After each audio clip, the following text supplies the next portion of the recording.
अस्सलाम वालेकुम dear students, कैसे हैं आप? खैरियत से हैं? उम्मीद करते हैं और दुआ करते हैं कि आप सब बिल्कुल ठीक ठाक खैरियत से हों।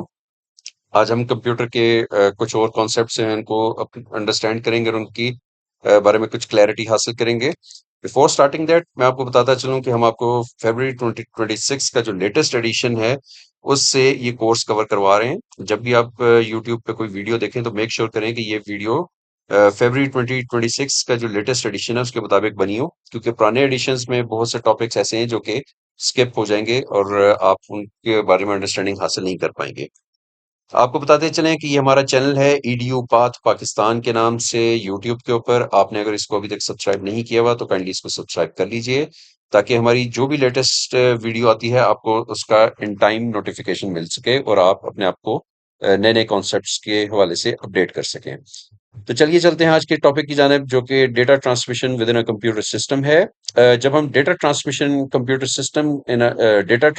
कंप्यूटर सिस्टम की बात करते हैं तो हम बेसिकली ये डिस्कस कर रहे होते हैं कि जो कंप्यूटर के डिफरेंट कंपोनेंट्स हैं, जैसा CPU, memory storage, input output devices हैं, तो इनके दरमियान में डेटा किस तरीके से मूव करता है। और ये फॉर एग्जांपल हम आप इसको जरा डिटेल में देख लेते हैं। ये आपके डिफरेंट कंप्यूटर के कंपोनेंट्स हैं। सीपीयू हो गया, मेमोरी हो गई, इनपुट आउटपुट डिवाइसेस हो गई।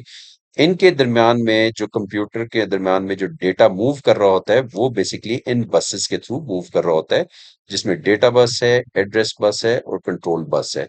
अगर आपने पिछली वीडियो देखी हो तो आपको ये मालूम होगा कि हमने लास्ट वीडियोस में इन सारे टॉपिक्स को बहुत डिटेल में कवर किया हुआ है विद एग्जांपल्स। तो अगर आपने वो वीडियो नहीं देखी तो लाजमी देखिएगा, क्योंकि आपको उसमें ज्यादा क्लैरिटी होगी। यहाँ पर हम इनको बिल्कुल थोड़ा बहुत टच करके हम आगे चलेंगे। डेटा बस बेसिकली वो बस होती है जो कि एक्चुअल डेटा कैरी कर रही होती है, जो एक्चुअल डेटा हमने बेसिकली कंप्यूटर से मांगा होता है। एड्रेस बस ये बताती है कि आपका जो डेटा है वो कहाँ जाना चाहिए। आया वो मेमोरी में जाना चाहिए, सीपीयू में जाना चाहिए, इनपुट आउटपुट डिवाइस कहाँ जाना चाहिए। और कंट्रोल बस बेसिकली उन सिग्नल्स को मैनेज करती है जो कोई एक्शन परफॉर्म कर रहे होते हैं, जैसे रीड हो गया, राइट हो गया। ये जो एक्शंस हैं ये कंट्रोल बस के थ्रू ट्रेवल कर रहे होते हैं या इनको ये मैनेज हो रहे होते हैं। फिर हमने देखा था रजिस्टर्स क्या होते हैं। रजिस्टर्स बेसिकली आपके जो सीपीयू के अंदर स्टोरेज यूनिट्स होते हैं, ये छोटे छोटे स्टोरेज यूनिट्स होते हैं जो कि बहुत छोटे और फास्ट होते हैं। ये आपका जो सबसे ज्यादा यूज होने वाला जो डेटा होता है उसको अपने पास होल्ड करने की सलाहियत रखते हैं। और ये उसके अलावा क्या करते हैं, जो मेन मेमोरी है उसके साथ ये डेटा एक्सचेंज करते हैं बसेस के थ्रू। ये जो आपकी बसेस हैं इनके थ्रू ये डेटा एक्सचेंज करते हैं, और इसके थ्रू जो है वो बड़ी क्विक प्रोसेसिंग होती है। अच्छा, जो बसेस हैं इनको हम लोग पाथवेज भी कहते हैं, इनको हम लोग रोड्स भी कहते हैं, जिस तरह मैंने आपको पिछले टॉपिक्स में भी बताया था। और इनका काम क्या होता है, ये इंश्योर करते हैं कि आपका जो डेटा फ्लो है वो बहुत स्मूथ और एफिशिएंट हो। सारे कंपोनेंट्स के दरमियान में, ये memory, CPU, input output devices के दरमियान में जितना भी डेटा ट्रांसफर हो रहा है, डेटा ट्रांसमिट हो रहा है, इस ट्रांसमिशन को स्मूथ और एफिशिएंट बनाने का काम ये बसेस सरंजाम देती है। ओके, नेक्स्ट हम देख रहे हैं मेमोरी लेवल्स क्या होते हैं। लास्ट वीडियो में हमने देखा था कैशे क्या होती है, रैम क्या होती है, स्टोरेज डिवाइसेस क्या होती हैं, कैशे की कौन कौन सी टाइप्स होती हैं। आगे चल के भी आएंगी और हमने पहले भी इनको देख लिया हुआ है। कैशे जो है ये सबसे छोटी मेमोरी होती है और सबसे फास्टेस्ट मेमोरी होती है। रैम कैशे की निस्बत थोड़ी बड़ी मेमोरी होती है और स्लो भी होती है, कैशे की निस्बत स्लो होती है। स्टोरेज डिवाइसेस जैसा से एसएसडी और एचडीडी डिवाइसेस होती हैं, ये सबसे बड़ी आपकी स्टोरेज डिवाइसेस होती हैं। इनमें सबसे ज्यादा मेमोरी स्पेस होती है, मगर ये स्लो भी होती हैं। ठीक है, ये कैशे और रैम की निस्बत ज्यादा स्लो होती हैं। अच्छा, फिर इंस्ट्रक्शन साइकिल्स हैं। अगर आपको याद हो पिछले टॉपिक में हमने पढ़ा था फेच डिकोड एग्जीक्यूट प्रोसेस, एफडीई। तो बेसिकली फेच क्या करता है, ये मेमोरी से इंस्ट्रक्शंस को फेच करता है। फेच का काम ये है कि ये मेमोरी से जो इंस्ट्रक्शन आ रही होती है ये उसको फेच करता है।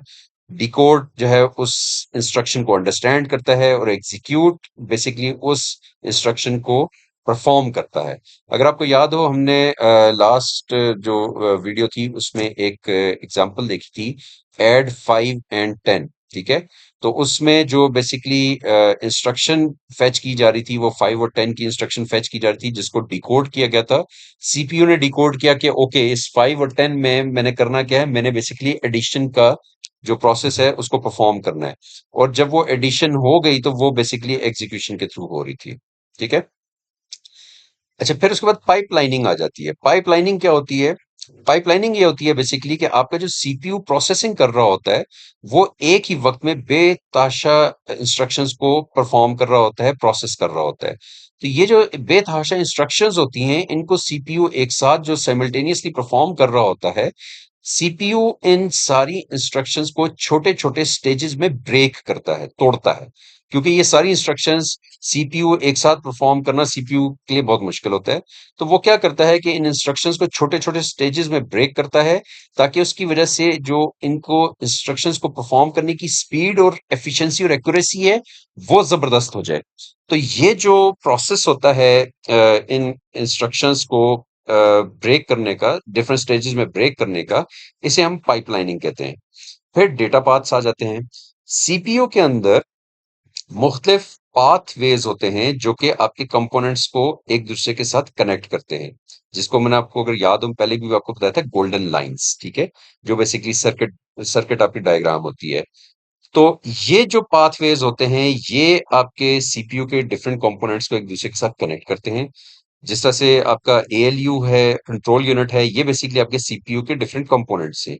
तो इनको आपस में कनेक्ट करने के लिए जो पाथवेज यूज होते हैं वो डेटा पाथ्स कहलाते हैं। और ये पाथवेज क्यों यूज होते हैं, ताकि आपकी जो इंस्ट्रक्शंस हैं वो इफेक्टिवली और स्पीडीली प्रोसेस हो सके। अच्छा, उसके बाद फिर हम देखते हैं इंटरप्ट्स एंड आईओस क्या होते हैं। आईओस जिसका मैंने आपको पहले भी बताया कि इनपुट और आउटपुट का शॉर्ट फॉर्म होता है। ठीक है? अच्छा, इनपुट और आउटपुट डिवाइसेस क्या-क्या होती हैं? जैसा कीबोर्ड हो गया, माउस हो गया, प्रिंटर हो गया, डिस्प्ले हो गया। डिस्प्ले ये जो आपका बेसिकली स्क्रीन है, ये डिस्प्ले।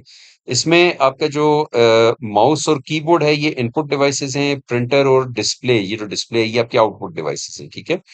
अच्छा, ये क्या करते हैं, जब इनको सीपीयू से कोई अटेंशन चाहिए होती है, इन्होंने जब कोई सीपीयू को कोई इंस्ट्रक्शन परफॉर्म करने के लिए कोई चीज कही और जब इनको सीपीयू से अटेंशन रिक्वायर्ड होती है, तो ये इनपुट आउटपुट डिवाइसेस क्या करते हैं, ये सीपीयू को सिग्नल थ्रो करते हैं।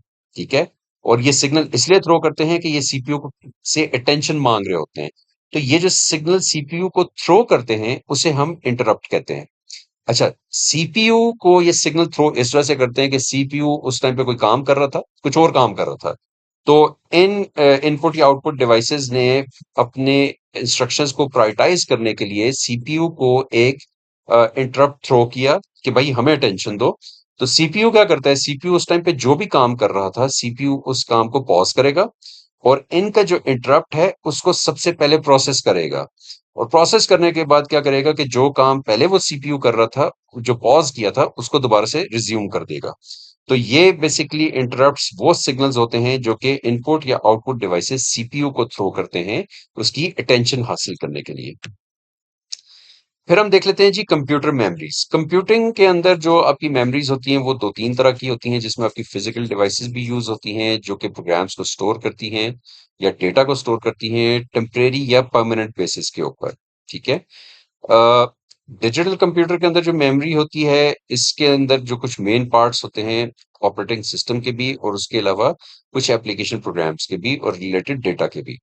मेमोरीज के अंदर हम देख लेते हैं कि जी इसकी टर्मिनोलॉजीज क्या हैं। सबसे पहली जो टर्मिनोलॉजी है वो है बिट। बिट क्या होता है, ये मेमोरी का सबसे स्मॉलेस्ट यूनिट होता है जो कि बाइनरी डिजिट्स से रिप्रेजेंट होता है। बाइनरी डिजिट्स क्या होते हैं, जीरो और वन। जीरो या वन जो होता है इसको हम बाइनरी डिजिट कहते हैं। हर जो मेमोरी सेल होता है ना उसमें एक बिट स्टोर होता है। और जो बिट स्टोर हुआ होता है, बिट जो है वो बेसिकली दो तरह की स्टेट्स में होता है, या वो ऑन होता है या फिर वो ऑफ होता है। ऑन बिट जो होता है उसको हम वन वन कहते हैं। ऑफ बिट जो होता है उसको हम जीरो कहते हैं। ठीक है? फिर उसके बाद बाइट्स आ जाते हैं। बाइट्स जो है बेसिकली 8 बिट्स को मिला के एक जो यूनिट बनता है उसे हम बाइट वन बाइट कहते हैं। ठीक है? अच्छा, ये ज़हन में रखिएगा, बिट जो है ये मेमोरी का सबसे छोटा यूनिट होता है और बाइट जो होता है ये कंप्यूटर जो डेटा प्रोसेस करता है उसका सबसे जो छोटा यूनिट होता है उसे हम बाइट कहते हैं। दोनों का फर्क ध्यान में रखिएगा कि बिट मेमोरी का सबसे छोटा यूनिट होता है, बाइट कंप्यूटर जो डेटा प्रोसेस करता है उसका सबसे छोटा यूनिट होता है। एक जो बाइट होता है वो एक कैरेक्टर स्टोर कर सकता है, यानी कि एक बाइट के अंदर आप एक कैरेक्टर स्टोर कर सकते हैं। कैरेक्टर्स क्या होते हैं, जैसा आपने ए देखा, ये जो स्टेरिक का निशान होता है स्टार, ये हो गया। आप अपने कीबोर्ड पे देखिएगा तो जितने भी आपको कीज नजर आ रही हैं, ए क्यू डब्ल्यू 1 2 3 4 और ये star, dollar sign, percent sign, ये सारे के सारे जो हैं ये बेसिकली आपके कैरेक्टर्स होते हैं। तो एक बाइट एक कैरेक्टर को स्टोर करने की सलाहियत रखता है। अब ये देख लीजिए, ये आपका एक बिट है, ठीक है, ये जो आपका रेड कलर में ये एक बिट है, और ये आपके पूरे का पूरा एक बाइट बन गया। ये जो ग्रीन कलर में ये सारे आपके बाइट्स, तो यानी कि आपके ये 8 बिट्स मिला के एक बाइट बनता है। अच्छा, अगर आप देखें अल्फाबेट्स को या कैरेक्टर्स को, तो एक्चुअली में जो कंप्यूटर की जो लैंग्वेज होती है उसमें ये कैरेक्टर्स इस तरीके से नजर आते हैं। जैसा ए है, ए जो है वो इस तरीके से लिखा जाता है, 0 1 0 0 0 0 1। स्मॉल ए, उसके उसके जो बाइट्स हैं वो डिफरेंट हो जाएंगे, उसका बाइट डिफरेंट हो जाएगा। इसी तरह कैपिटल बी है तो उसके बिट्स डिफरेंट हैं, स्मॉल बी है तो उसके डिफरेंट है। अच्छा, अब आपकी असाइनमेंट ये है कि आपने इस वीडियो के बाद आपने गूगल पे जाना है, और गूगल के ऊपर जाके ना आपने डिफरेंट कैरेक्टर्स जो हैं उनको सर्च करना है, और ये देखना है कि कौन से कैरेक्टर्स जो हैं वो कौन कौन से बाइट्स या कौन कौन से बिट्स पे मुश्तमिल होते हैं। अच्छा, जो आपकी मेमोरी होती है ये यूजुअली इसको ना बाइट्स में जो हम मेजर करते हैं, हम इसको बिट्स में मेजर नहीं करते, हम इसको बाइट्स में मेजर करते हैं, क्योंकि ये स्मॉलेस्ट डेटा यूनिट है जो कि कंप्यूटर प्रोसेस कर सकता है, तो इसलिए हम इसको बाइट में मेजर करते हैं। ये आप देख लीजिए कि मेमोरी यूनिट्स क्या हैं और वो उसके इक्विवेलेंट किस साइज के इक्विवेलेंट होते हैं। जैसा एक बाइट है वो 8 बिट्स के बराबर होता है, 1 किलो बाइट जो है वो 1024 बाइट्स के बराबर होता है। फिर उसके बाद 1 MB, गीगा बाइट आ गया, 1 टेराबाइट, 1 पीटाबाइट, 1 एक्साबाइट आ गई, ये सारी चीजें। आप जब अपने मोबाइल के ऊपर इंटरनेट पर कोई पैकेज एक्टिवेट करते हैं तो उसमें आप देखते होंगे कि जी 500 MBs हो गया, 1 GB का पैकेज हो गया। तो वो बेसिकली ये होता है कि आपके 500 MBs कितने बाइट्स कंज्यूम करेंगे, तो आपका ये 500 MB का पैकेज खत्म हो जाएगा। वो आप इस तरीके से कैलकुलेट कर सकते हैं। अच्छा, उसके बाद हम देख लेते हैं जी मेमोरी वर्ड और वर्ड साइज क्या चीज होती है। ठीक है। अच्छा, smallest unit of data a computer can process in a single operation is called memory word. यानी कि इसका मतलब ये हुआ कि आपका जो एक बाइट है वो एक मेमोरी वर्ड होता है। ठीक है। अच्छा, इसको हम इस तरह से देख लेते हैं कि कंप्यूटर मेमोरी को हम देखते हैं फॉर एग्जांपल के एक बहुत बड़ा स्टोरेज बॉक्सेस हैं, उनका एक ह्यूज कलेक्शन है, तो वो बेसिकली आपकी कंप्यूटर मेमोरी है। इसमें जो बिट होता है वो सबसे स्मॉलेस्ट पीस ऑफ इंफॉर्मेशन होता है, जिस तरह से हमने अभी देखा 0 और 1। कंप्यूटर क्या करते हैं वो बिट्स में आपके जो ऑपरेशन है उनको परफॉर्म नहीं करते। ठीक है, जिस तरह अभी हमने देखा कि कंप्यूटर जो डेटा की प्रोसेसिंग करता है वो बाइट्स में करता है। Byte is the smallest unit, means कि कंप्यूटर जो डेटा की प्रोसेसिंग कर रहा है, तो एक बाइट में जिस तरह हमने देखा 8 बिट्स होते हैं, तो इसका मतलब है कंप्यूटर जो सबसे smallest unit of data process करता है वो 8 बिट्स का डेटा प्रोसेस कर रहा है। ठीक है।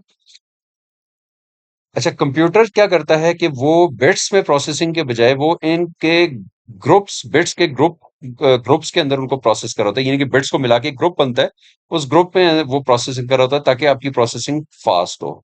तो ये जो ग्रुप होता है ना, इसको हम बेसिकली कहते हैं मेमोरी वर्ड। और मेमोरी वर्ड जो है ये क्या करता है कि इसमें कंप्यूटर जो है वो आपके ग्रुप ऑफ बिट्स को प्रोसेस करता है सिंगल ऑपरेशन में। वो रीड कर सकता है, वो राइट कर सकता है, वो किसी भी किस्म की प्रोसेसिंग कर सकता है। और जो नंबर ऑफ बिट्स होते हैं उन्हें हम वर्ड साइज कहते हैं। ठीक है। अच्छा, इसको मैं आपको इस तरीके से बताता हूँ कि आपने अगर कभी सुना हो या देखा हो तो आप पढ़ेंगे कि जी आपकी जो कंप्यूटर की जो विंडोज होती है वो कभी आप देखेंगे 32 बिट विंडोज होती है, कभी वो आप देखेंगे 64 बिट विंडोज होती है। वो क्या होता है? वो बेसिकली ये होता है कि आपका जो कंप्यूटर है वो बेसिकली आपकी जो 32 बिट विंडोज है, इसका मतलब ये है कि वो बिट के 32 ग्रुप्स हैं जिनको साइमल्टेनियसली एक साथ प्रोसेस कर सकता है। ठीक है, इस पूरे चंक को 32 बिट्स के जो चंक हैं वो इसको एक साथ प्रोसेस कर सकता है। ठीक है, 32 बिट्स का मतलब ये बना कि ये आपका अराउंड 4 बाइट्स के करीब बनता है। अच्छा, इसी तरीके से आप देखते हैं 64 बिट की आपकी एक विंडोज होती है। अगर आपकी 64 बिट की विंडोज है तो इट मींस कि आपका जो कंप्यूटर है वो 64 बिट्स के चंक को साइमल्टेनियसली एक साथ प्रोसेस कर रहा है। ठीक है, ये जहन में रखिएगा कि आपके जो बिट का चंक है वो जितना ज्यादा होगा, आपके कंप्यूटर की जो प्रोसेसिंग है या उसके जो ऑपरेशन कॉम्प्लेक्स ऑपरेशंस प्रोसेस करने की जो उसकी कैपेसिटी है कैपेबिलिटी है, वो उतनी तेज होगी। ठीक है, जितनी लार्जर मेमोरी स्पेसेस होंगी वो उतनी ही तेज आपकी कंप्यूटर की एबिलिटी होगी उनको प्रोसेस करने की।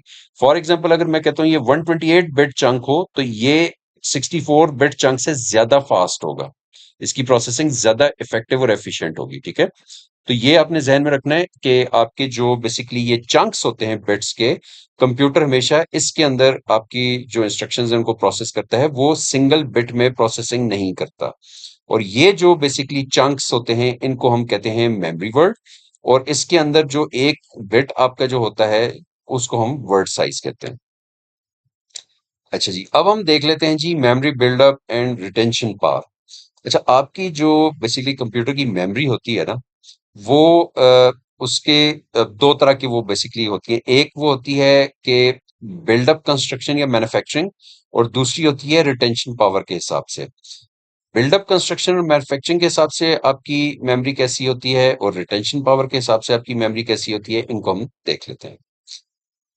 जहां तक बिल्डअप और मैन्युफैक्चरिंग का ताल्लुक है तो आपकी जो मेमोरी है वो चिप मेमोरी में इसकी क्लासिफिकेशन ऐसे है कि उसमें आपकी चिप मेमोरीज होती हैं, आपकी मैग्नेटिक मेमोरीज होती हैं और आपकी ऑप्टिकल मेमोरीज होती हैं। ये आपकी चिप मेमोरी जो कि कंप्यूटर के मदरबोर्ड के अंदर लगी होती है, ये आपकी मैग्नेटिक मेमोरीज हैं जो आपकी हार्ड डिस्क होती हैं, और ये आपकी ऑप्टिकल मेमोरीज हैं जो कि बेसिकली सीडीज, डीवीडीज और ब्लू रेज होती हैं। इसी तरह से जो रिटेंशन पावर के हिसाब से आपकी जो मेमोरी होती है वो दो तरह की होती है, एक वोलेटाइल और एक नॉन वोलेटाइल। ये आपकी वोलेटाइल मेमोरीज होती हैं जो कि आपका जैसे ही कंप्यूटर ऑफ होता है तो इनके अंदर जितना भी डेटा सेव हुआ होता है वो सब का सब खत्म हो जाता है। ठीक है, फिर आपकी नॉन वोलेटाइल मेमोरीज होती हैं। ये वो मेमोरीज होती हैं कि आपका कंप्यूटर भले शट डाउन हो जाए, आप उसको रीस्टार्ट करें, इनके अंदर जो डेटा होता है वो स्टोर होता है, वो खत्म नहीं होता। ओके, बिल्ड अप मेमोरी की जो टाइप्स हैं उनको हम देख लेते हैं कि वो क्या क्या होती हैं। उसमें आ जाती हैं जी चिप मेमोरीज। ठीक है, चिप मेमोरीज जो होती हैं ये आपकी बेसिकली सेमीकंडक्टर टेक्नोलॉजी के ऊपर मुश्तमिल होती हैं, जिसमें आपकी ये रैम आ जाती है, रोम आ जाती है, फ्लैश मेमोरीज आ जाती हैं। इसी तरह से आपकी जो मैग्नेटिक मेमोरीज होती हैं इसमें आपकी जो कंप्यूटर की हार्ड डिस्क होती है वो आ जाती है। ये ज्यादातर जो आपके डेस्कटॉप कंप्यूटर्स के अंदर आपकी हार्ड डिस्क वो इस तरीके से होती है, और इसके अंदर ये बेसिकली आपका जो है ये जो आपकी डेस्कटॉप है ये इस मैग्नेटिक, ये जो आपकी गोल्ड प्लेट देख रहे हैं इसकी, ये बेसिकली आपकी मैग्नेटाइज्ड या फिर मैग्नेटिक मेमोरी होती है जिसके ऊपर आपकी सारी की सारी डेटा आपका स्टोर हो रहा होता है। ठीक है, फिर आपकी ऑप्टिकल मेमोरीज आ जाती हैं, ये आपकी सीडी, डीवीडी और ब्लू-रे होती हैं। ये बेसिकली जो आपकी सीडीज होती हैं या डीवीडी या ब्लू-रेज होती हैं, ये बेसिकली आपकी इनका इनके अंदर जो डेटा स्टोर हुआ हुआ होता है वो बेसिकली ऑप्टिक लेजर के थ्रू प्रोसेस हो रहा होता है। ठीक है, आपके कंप्यूटर के अंदर जो डीवीडी प्लेयर होता है या सीडी प्लेयर होता है वो उसके अंदर एक बेसिकली छोटा सा एक लेंस लगा होता है जो आपकी लेजर थ्रो कर रहा होता है इस सीडी, डीवीडी या ब्लू रे के ऊपर, और इनके अंदर जो बेसिकली आपका मुख्तलिफ डेटा स्टोर हुआ हुआ होता है वो डेटा रीड हो रहा होता है उस लेजर के थ्रू। ठीक है, ये मेमोरी जो है वो ज्यादातर यूज होती है सॉफ्टवेयर मल्टीमीडिया या बैकअप्स क्रिएट करने के लिए। आप कभी देखेंगे कि सीडी आप देखते हैं तो उसके अंदर बेतहाशा सॉफ्टवेयर जो है वो आपने देखा होगा, सॉफ्टवेयर की सीडीज होती हैं। इसी तरीके से डिफरेंट मल्टीमीडिया, मल्टीमीडिया मीन्स कि आपकी वीडियोस होती हैं, मुख्तलिफ मूवीज वगैरह जो है वो आप देखते हैं डीवीडी या ब्लूरे के ऊपर आपने सेव की हुई होती हैं, तो ये आप उनके थ्रू यूज कर सकते हैं। अच्छा, फिर हम देखते हैं रिटेंशन पावर के हिसाब से क्या क्या टाइप्स हैं आपकी हार्ड डिस्क, आपकी मेमोरी की। एक है जी वोलेटाइल मेमोरी। ठीक है, वोलेटाइल मेमोरी जो है उसके अंदर क्या क्या चीजें आ जाती हैं, उसके अंदर आपकी रैम आ जाती है, आपकी कैशे मेमोरी आ जाती है, आपके रजिस्टर्स आ जाते हैं। ये तीनों आपकी वो मेमोरीज होती हैं जो कि कंप्यूटर के शट डाउन होने की सूरत में इनके अंदर जितना भी डेटा स्टोर हुआ होता है वो सब का सब डेटा खत्म हो जाता है। ठीक है। रैम जिसको हम रैंडम एक्सेस मेमोरी भी कहते हैं, ठीक है। तो इनका ये सीन होता है कि जैसे ही आपका कंप्यूटर शट डाउन हुआ तो इनके अंदर जो भी डेटा स्टोर हुआ हुआ था वो सब डेटा खत्म हो जाता है। फिर आपकी नॉन वोलेटाइल मेमोरीज आ जाती हैं। ये लास्ट वीडियो में भी मैंने आपको बताया था कि रोम क्या होती है, random read only memory. Flash drives, जो नॉर्मल फ्लैश ड्राइव्स हम लोग यूएसबी पोर्ट के अंदर प्लग इन करते हैं, या फिर आपकी जो कंप्यूटर के अंदर हार्ड डिस्क होती है, ये नॉन वोलेटाइल मेमोरीज होती हैं। इनके अंदर जो भी डेटा स्टोर हुआ हुआ होता है वो इनसे आप बेशक कंप्यूटर ऑफ करके ऑन कर लें, जो मर्जी हो जाए, ये इनके अंदर से डेटा डिलीट नहीं होता, डेटा इनके अंदर सेव रहता है। अनलेस कि आप फ्लैश ड्राइव से या हार्ड डिस्क से खुद डेटा अगर डिलीट कर दें तो वो एक अलग बात है, बट वो डेटा भी आप अगर चाहते हैं तो वो भी रिकवर हो सकता है। रोम जो होती है इसके अंदर जितना भी डेटा होता है वो फिक्स रहता है, वो डिलीट नहीं होता। कंप्यूटर पावर्ड ऑफ हो जाए या जो मर्जी हो जाए, तो इस वजह से ये आपकी जो है परमानेंट स्टोरेज मेमोरीज भी कहलाई जाती हैं। फिर हम देख लेते हैं जी कि हायरार्की ऑफ कंप्यूटर मेमोरी क्या होती है। ठीक है, हायरार्की मींस कि किस लेवल के ऊपर आपकी कौन सी मेमोरी होगी और वो किस तरीके से काम करती है। ठीक है। अच्छा, इसमें ये होता है कि जो आपकी फास्टेस्ट मेमोरीज होती हैं वो आपकी मेन मेमोरीज होती हैं, और जो आपकी स्लोएस्ट मेमोरीज होती हैं वो आपकी सेकेंडरी मेमोरीज होती हैं। तो मेन मेमोरी में आपकी रैम आ जाती है, आपकी रोम आ जाती है, आपके इंटरनल प्रोसेसर मेमोरी आ जाती है जिसमें आपकी कैशे और रजिस्टर्स आ जाते हैं। सेकेंडरी मेमोरी में आपकी मैग्नेटिक मेमोरी आ जाती है जो कि हार्ड डिस्क होती है। ऑप्टिकल मेमोरी होती है जो कि आपकी बेसिकली सीडीज होती हैं। और चिप मेमोरी आ जाती है जो कि बेसिकली आपके जो ये स्टिक्स, स्टोरेज स्टिक्स होती हैं, वो आ जाती हैं। ओके। मेन मेमोरी क्या चीज होती है? मेन मेमोरी को हम प्राइमरी मेमोरी भी कहते हैं। अ, ये कंप्यूटर की मेमोरी का एक बड़ा इंपॉर्टेंट पार्ट होती है जो कि टेम्परेली आपके डेटा को स्टोर करती है, इंस्ट्रक्शंस को स्टोर करती है, और प्रोसेसर को इस काबिल बनाती है कि वो इनको क्विकली एक्सेस कर सके। जिस तरह से आपकी रैम है, रीड एक्सेस मेमोरी होती है, रोम होती है, internal process memory, cache registers होते हैं। ये सब के सब जो हैं ये आपकी मेन मेमोरी का पार्ट होते हैं। रोम जो है बेसिकली ये आपके काम आता है जब आपका सिस्टम बूट हो रहा होता है, यानी कि जब आपका सिस्टम स्टार्ट हो रहा होता है, तो रोम आपके सिस्टम को ये इंस्ट्रक्शंस दे रही होती है, ये बता रही होती है कि सिस्टम की क्या क्या स्पेसिफिकेशंस हैं। ठीक है। अच्छा, रैम को हमने लास्ट वीडियो में बहुत डिटेल में देख लिया था, इसके हम फर्दर अब डिटेल्स में नहीं जाएंगे। सिर्फ ये जहन में रखिएगा कि एक वोलेटाइल मेमोरी होती है जो कि रीड राइट कर सकती है, बट जैसे ही कंप्यूटर ऑफ करता होता है तो इसके अंदर से सारे का सारा डेटा जो है वो डिलीट हो जाता है। रोम बेसिकली आपका सिंगल चिप आईसी होती है, ठीक है, इंटीग्रेटेड सर्किट होता है। ये मदरबोर्ड के ऊपर इंस्टॉल होता है, ठीक है, ये आगे चल के हम अभी आपको इसको दिखाएंगे भी।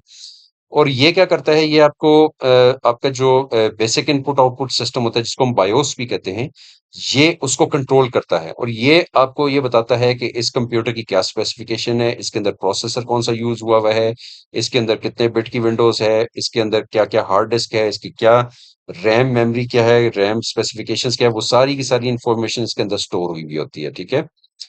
ये नॉन वोलेटाइल मेमोरी होती है, जिसका मैंने आपको पहले भी बताया, मींस कि ये आप कंप्यूटर ऑफ करके ऑन करें, ये जो मर्जी करें, ये जो मेमोरी है इसके अंदर जो डेटा सेव होता है वो डिलीट नहीं होता। ओके। सो ये आपकी बायोस है, ठीक है, जिसको हम लोग बेसिकली रोम बोलते हैं। ये अब देखें, ये जो आईसीज होते हैं, इंटीग्रेटेड सर्किट्स होते हैं, ये उनकी बनी हुई ये आपकी रोम मेमोरी है। ये आपका मदरबोर्ड है, ठीक है, ये मदरबोर्ड है, और ये बेसिकली वो आपके सर्किट्स हैं जिनका मैं आपको बता रहा था कि ये सर्किट डिजाइन होता है।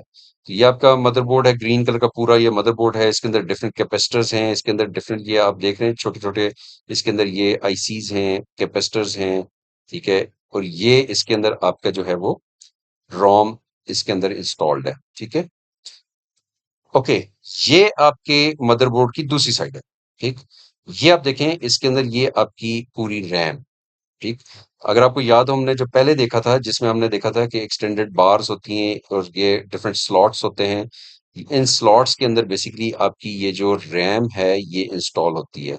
ये इस तरीके से इंस्टॉल की जा रही है, ये अगर आप देखें पीछे, ये एक रैम स्टिक ऑलरेडी इंस्टॉल हुई हुई है और ये एक रैम स्टिक ऑलरेडी इसके अंदर जो है हमने प्लग इन की हुई है और ये हम तीसरी जो रैम स्टिक है उसको प्लग इन यहाँ पर कर रहे हैं। ठीक है, तो ये आपका मदरबोर्ड, ये भी मदरबोर्ड है आपका बेसिकली, और इसके अंदर इन स्लॉट्स के अंदर हम रैम को इस तरीके से जब इसको हम यहाँ पुश करते हैं तो ये जो इसका क्लिप है ये क्लिक करता है और आपकी जो रैम है इसके अंदर फिक्स हो जाती है।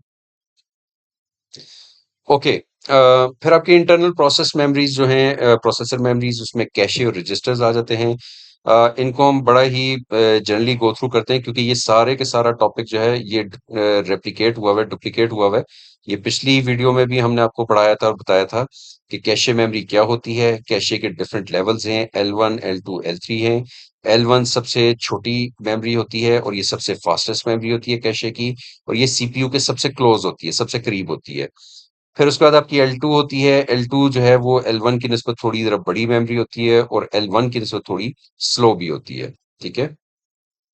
ये आपके सीपीयू में मदरबोर्ड के ऊपर इंस्टॉल हुई भी होती है। फिर उसके बाद आपकी L3 कैशे मेमोरी होती है। L3 कैशे मेमोरी जो है ये बेसिकली डिफरेंट प्रोसेसर्स को वो प्रोसेस करने के काम आती है, उनके इंस्ट्रक्शंस परफॉर्म करने के काम आती है।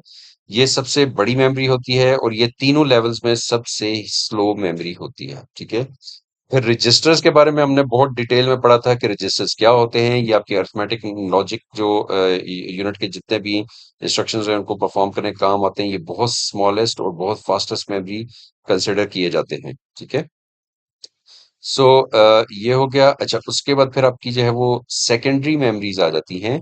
सेकेंडरी मेमोरीज, जैसा मैंने आपको पहले भी बताया कि ये आपकी बेसिकली वो मेमोरीज होती हैं जो डिटैचेबल होती हैं, और ये जिसमें आपकी हार्ड डिस्क आ जाती है, जिसमें आपकी जो वो सीडीज आ जाती हैं, जिसके अंदर आपकी पेन ड्राइव्स आ जाते हैं, जिसमें आपके जो है वो यूएसबी पोर्ट ड्राइव्स जो है वो आ जाते हैं। ठीक है, तो इसमें बेसिकली क्या होता है जी कि सबसे पहले जो चिप बेस्ड सेकेंडरी मेमोरी होती है जिसमें आपकी ये आपकी एसएसडीज आ जाती हैं, यूएसबी ड्राइव्स आ जाते हैं, मेमोरी कार्ड्स आ जाते हैं। मेमोरी कार्ड जो आपके मोबाइल फोन्स में या आपके डिजिटल कैमरास में यूज होते हैं। तो ये जो चिप बेस्ड सेकेंडरी मेमोरीज होती हैं ये basically solution build semiconductor chips होते हैं। ठीक है, और ये डेटा को रिटेन करने की सलाहियत रखते हैं जब आपका सिस्टम पावर्ड ऑफ भी हो जाए, उस वक्त भी ये डेटा को अपने पास रिटेन कर सकते हैं। अनलाइक रैम, जो रैम में तो जैसे ही सिस्टम ऑफ हुआ सारी जो आपकी इंफॉर्मेशन वो डिलीट हो गई। ठीक है, तो ये बेसिकली आपकी परमानेंट मेमोरी का एक सोर्स होते हैं। फिर उसके बाद आपकी मैग्नेटिक मेमोरी आ जाती है। जिस तरह मैंने आपको पहले भी बताया था कि मैग्नेटिक मेमोरी जो होती है ये आपकी हार्ड डिस्क होती है। हार्ड डिस्क के ऊपर जो है वो आपकी पूरी एक इस तरह से गोल्ड प्लेट होती है जिसमें ये मैग्नेटिक बेसिकली टेप होती है जिसके अंदर आपका डेटा स्टोर हुआ होता है, और ये बाइनरी डिजिट्स 0 और 1 की फॉर्म में आपका डेटा स्टोर हुआ होता है। ठीक है, ये इनकी जो स्टोरेज कैपेसिटी होती है वो बहुत बड़ी होती है। हार्ड डिस्क आपको 1 टेराबाइट की भी मिल सकती है, 100 जीबी की भी मिल सकती है, और इनकी स्टोरेज कैपेसिटी चूंकि बहुत ज्यादा होती है, इस वजह से इनकी जो डेटा एक्सेस स्पीड होती है वो काफी स्लो होती है। फिर उसके बाद आपकी ऑप्टिकल मेमोरीज आ जाती हैं। जैसा अभी मैंने आपको पहले भी बताया कि आपकी जो सीडीज, डीवीडीज, ब्लू रे डिस्क होती है, बीडीज जिनको बोलते हैं, ये सारी की सारी आपकी ऑप्टिकल मेमोरी में आ जाती हैं। इन्हें ऑप्टिकल मेमोरी इस तरह से कहा जाता है कि बेसिकली ये ऑप्टिकल लेजर के थ्रू डेटा को रीड करता है। जो आपकी सीडी होती है, सीडी का जो पूरे ये गोल सीडी होती है, इसके अंदर ना डिफरेंट आपके ट्रैक्स होते हैं। इन ट्रैक्स के ऊपर आपका डेटा बेसिकली सेव हुआ हुआ होता है। जब आप उसको सीडी ड्राइव में डालते हैं तो सीडी ड्राइव के अंदर एक ऑप्टिकल लेजर होती है। वो ऑप्टिकल लेजर सीडी के ये जो ट्रैक्स होते हैं इनके अंदर जितना भी डेटा होता है उसको रीड करती है। ठीक है, और आपकी ये जो सीडीज होती हैं ये 12 सेंटीमीटर की ऑप्टिकल डिस्क होती हैं, और इसके अंदर जो है वो आपकी डिफरेंट ट्रैक्स, जैसा मैंने अभी आपको बताया कि डिस्क की सरफेस के ऊपर ट्रैक्स होते हैं जिसके अंदर आपका डेटा जो है वो स्टोर हुआ हुआ होता है। इन्हें हम टाइनी टाइनी पिट्स और लैंड्स भी कहते हैं। ठीक है, सो ये सारा कुछ जो है वो आज के इस टॉपिक में था, जो कि इसमें से ज्यादातर तो ऑलरेडी हम जो है वो कवर कर चुके हुए हैं। ठीक है, हमने पिछली जो हमारी वीडियो थी उसमें हम ज्यादातर टॉपिक जो है उसको वो ऑलरेडी जो है वो कवर कर चुके हुए हैं। तो आई होप कि आज के इस टॉपिक में आपने काफी चीजों को अंडरस्टैंड किया होगा। अगर आपका इन टॉपिक के हवाले से किसी किस्म का कोई क्वेश्चन है तो प्लीज कमेंट सेक्शन में हमसे लाजमी पूछिएगा और हम पूरी कोशिश करेंगे कि जल्द से जल्द हम आपके क्वेश्चंस को एड्रेस कर सकें। आज के लिए इतना ही है। अपना ख्याल रखिएगा। आपके टाइम का बहुत शुक्रिया। अल्लाह हाफिज।